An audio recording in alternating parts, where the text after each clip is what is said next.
Hi ළමයි.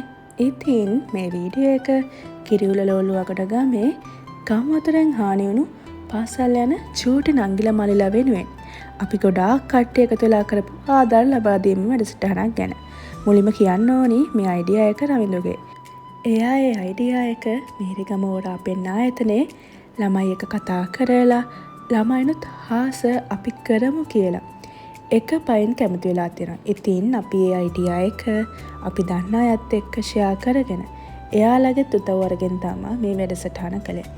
දිට්ටා සුලිකුණාටුව නිසා ආව ලොකු ගම් වතුරට අහු වෙලා විපතටපත් වුණු අපේම නංගිලා මල්ලිලාට අපිට පුළුවන් විදියට එයාලගේ අධ්‍යාපනය වැටෙන නොදී ඒ ළමයින්ගේ අධ්‍යාපනය වෙනුවෙන් පොඩි හරි හයියක් වෙන්නයි අපිට ඕනේ වුණේ.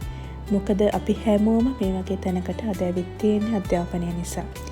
ඉතින් අපි ඉන්න තත්ත්වෙන් ගොඩ එන්න ඒ නිදහස් අධ්‍යාපනයේ වටිනාකම කොයි තරම්ද කියලා අපි හැමෝම දන්නවා. අපිත් තාම කැම්පස් යන ඉගෙන ගන්න ළමයි. ඉතින් අපි ගාවත් එහෙම ලොකු ඩොනේෂන් එකක් කරන් තරම් හැකියාවක් තාම නැහැ.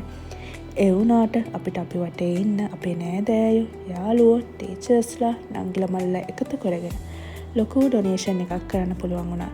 ඇත්තටම ඒක ගැන ගොඩාක් සතුටුයි. ඉතින් මුලින්ම අපිට ආධාර කරලා අපිට හයියක් වුණු ඒ හැමෝටම ස්තුති කරන්න ඕනේ. ඕරා පෙන්න ආයතනයේ ළමයි වගේම ටීචර්ස්ලා, බානුක ජයවීර මණ්ඩිගේ ක්ලාස් වල ළමයි, ලහිරු අයියා, චනුති, තනුජ අක්කා, අපේ ගමේ ගිම්පත පන්සලේ විනීත හාමුදුරුවෝ, වැල්ලවත්ත පන්සලේ මගේ ඥාති චතුර හාමුදුරුවෝ, උදාරි අක්කා, මිනෙත්, හංසනී අක්කා, රිෂිකා අයියා, ක්‍රෙවින්ට් කම්පැනි එකේ නිරෝධ අයියා, චීත්මිනි, නිලූක අක්කා, වෙදත් අයියා, සඳුන් අයියා, ඩිලීෂා අක්කා, රශිනී අක්කා, සොයිස් අංකල්, මගේ නෑදෑයෝ හැමෝම, අපේ පවුල් වල අය හැමෝම, ඔයාලා හැමෝටම ගොඩාක් පින් මේ දුන්නු වටිනා දායකත්වයට. ඉතින් අපි ඒ දවස් ගත කරපු විදිහ තමයි මේ වීඩියෝ එක ඔයාලා දැක්කේ. ඩොනේෂන් බෙදෙන තැන වීඩියෝ එකක් මම ගත්තේ නෑ. ඒක ඒ ළමයින්ට හොඳ නැති නිසා. අපි ඩොනේෂන් බෙදලා ඉවර වෙලා ගිය මීරිගම කිම්නාරා ගෙමන්හල මීරිගම යන කෙනෙක්ට රෙකමන්ඩ් කරන්න පුළුවන් තැනක්. ඇත්තටම ඒක කැම රහයි. ඉතින් අදට වීඩියෝ එක ඉවරයි. සතුටින් පරිස්සමෙන් ඉන්න ළමයි. බයි.